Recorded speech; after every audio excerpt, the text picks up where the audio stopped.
Go back together in time, 40 years ago, when most American families still gathered around the one TV set in their homes to watch together. Television has never seen a betrayal like this.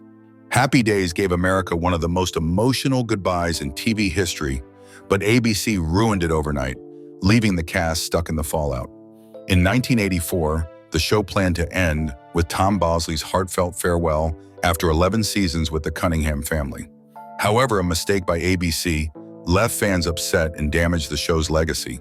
How did this happen? And how did 5 forgotten episodes come back to hurt a classic? The title fight that could have ended it all. Ron Howard was done. By the late 70s, the guy who'd been our boy next door Richie since day one laid down the law to ABC Suits, and it wasn't about cash or scripts. It was 2 little words they wanted to cram into the title. Happy Days had blown up into this cultural juggernaut by season 3. Families glued in weekly, ads pouring in, the whole cast household names. But it wasn't Richie holding court anymore. It was the Fonz. Henry Winkler's Arthur Fonzie Fonzarelli, leather jacket, bike. It started as side comic relief and ended up being a full-on craze. Kids copied the hair, toys flew off shelves, and ratings spiked whenever he rolled in. ABC brains? Let's call it Fonzie's Happy Days. Smart sells on paper. Nah, for Howard, it was a slap. He'd poured his soul into Richie, the heart of the thing. Getting bumped to a subtitle felt like erasure. In a showdown with creator Gary Marshall and the execs, Ron didn't blink. Change it, and I'm gone.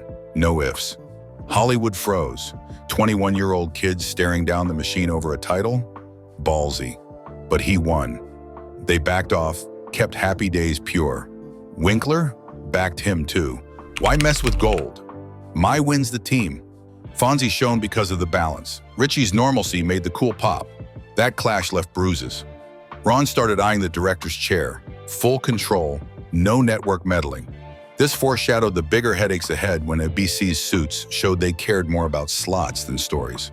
But while Ron was plotting his exit, Henry Winkler, the guy at the eye of the storm, was crumbling under the weight of being the most incredible dude on TV. What was eating at him behind that perfect grin? The hidden heartache behind Fonzie's cool. Henry Winkler arrived for the Happy Days audition in 1973 flat broke, fresh from the grueling theater scene in New York. He had been struggling to make ends meet, no longer chasing fame, but just looking for a paycheck.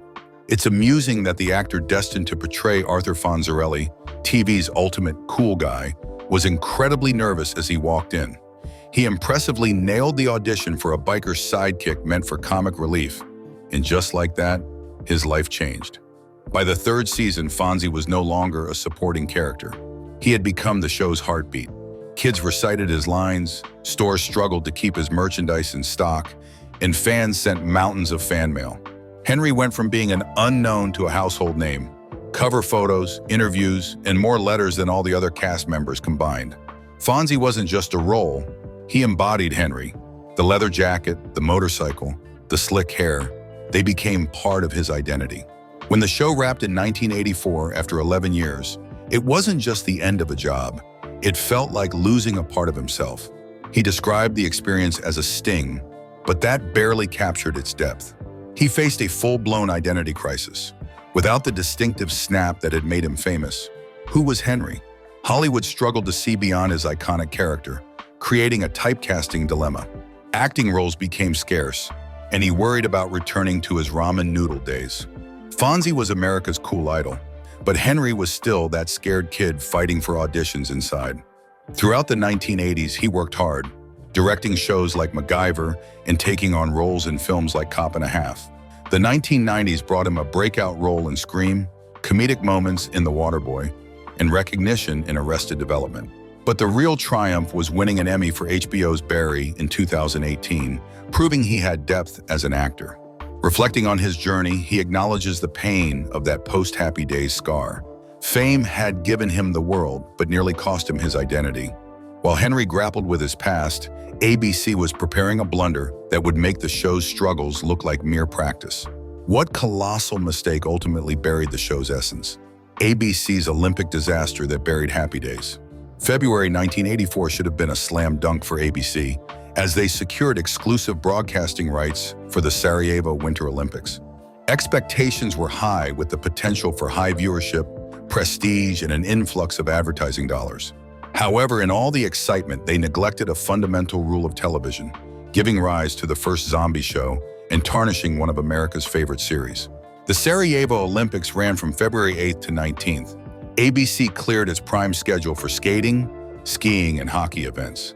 Happy Days, winding down its 11th season and preparing for its finale in May, had episodes scheduled for February meant to bridge the gap to this big goodbye.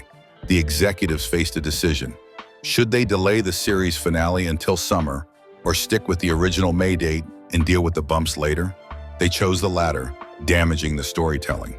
The episode Passages aired on May 8, 1984. It featured Joni and Chachi's engagement, Fonzie's heartfelt moments, and Tom Bosley's emotional fourth wall break, thanking viewers for the journey. Tears were shed as 11 years came to a warm conclusion. But ABC wasn't finished yet. Following the Olympics, they began airing leftover episodes that hadn't been previously scheduled for broadcast in June and July 1984, without any warning to the fans. It felt like losing a beloved pet, only for it to return weeks later. The backlash was swift. The June 4th episode, So How Was Your Weekend, was lighthearted fun, until viewers were reminded of the recent series finale. It was jarring. Episodes like Low Notes and School Dazed, which felt like remnants from a closed chapter, added to the dissonance. In August, Good News, Bad News featured Chachi and his Beach Boys moment, but it also included a health scare. Viewers hoped it was a final opportunity to say goodbye. But then, on September 24th, Fonzie's Run aired, where Fonzie was humiliated by Potsy. Hardly the incredible icon fans remembered. The final image? Not Bosley's warm hug, but rather a moment of embarrassment. Historians shake their heads. ABC had a cultural treasure, a decade-long run that concluded with a tear-jerking farewell. However, the network treated these last episodes like mere products, effectively sabotaging what could have been a graceful exit. The show didn't falter. The network's misguided decisions undermined it. This misstep taught television a critical lesson. When it comes to endings, make them count. Avoid encores and unnecessary episodes from the vault. The Olympic blunder brought about a new norm in contracts, as networks vowed to avoid repeating such mistakes in the future. Yet, even with a seemingly perfect ending, another challenge awaited. What cast reunion ultimately provided closure to one of TV's strangest goodbyes? How the cast rebooted after TV's weirdest rap. Cameras went dark in '84, but the legacy of Happy Days is still remembered fondly. However, the show's fumbled farewell left the cast with lingering questions and unresolved feelings. While some cast members thrived, others struggled, carrying a what-if scar from the experience. Ron Howard? He left Richie behind when he stepped into the director's chair. With an Oscar for A Beautiful Mind and thrilling moments in Apollo 13, any missteps barely registered, only fueling his desire to avoid the meddling of the past. Henry Winkler? He found it difficult to escape his role as the Fonz. After a slow start in the '80s, the '90s offered some redemption with memorable roles in Scream, The Waterboy, and Barry, for which he won an Emmy. He embodies the post-show ache, feeling as if his story was unfinished. Marion Ross, forever known as TV's ideal mom, continues to shine on stage and screen, appearing in Gilmore Girls and lending her voice to SpongeBob SquarePants. Fans still cherish her final line on the show, where she expressed that the cast was like family. Her farewell in 2010 felt reminiscent of the poignant send-off of the Cunningham dad. Tom Bosley seamlessly transitioned into character roles after Happy Days. His heartfelt microphone farewell, in which he thanked the audience, left a lasting impression. His passing in 2010 had fans mourning as if they had lost a family member. Erin Moran, who played Joni, had a rougher journey. After struggling with typecasting and financial issues, her show Joni Loves Chachi didn't succeed as expected. She passed away in 2017, becoming a stark reminder of the child star curse amidst the golden age of television. Scott Baio, known for his charm as Chachi, enjoyed a variety of sitcom roles, but has been more vocal about politics than his acting career in recent years. His finale? Upbeat yet confined by the glow of past fame. Anson Williams, who played Potsy, successfully pivoted into business, even venturing into politics. He's become a reinvention success story, with fans appreciating his everyman appeal. Don Most, remembered for Ralph's humor, has moved into music and guest appearances. He has become a regular at conventions without a thirst for fame, quietly honoring his roots. While the awkward ending of Happy Days didn't sever the bond among the cast, it did complicate the goodbye.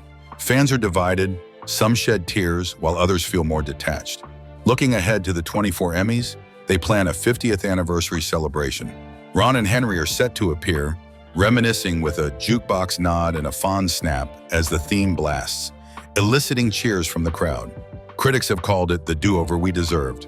For the survivors, it felt like a debt was paid back to ABC, especially after such a strange send-off. The Happy Days gang may have taken different career paths, but they've shown that even a botched farewell can't erase the love and heart of their time together. Thanks for joining the ride. If this resonated with you, please like it, share your favorite moment in the comments, and subscribe for more trips down TV memory lane. Don't forget to check out the following video. See you there.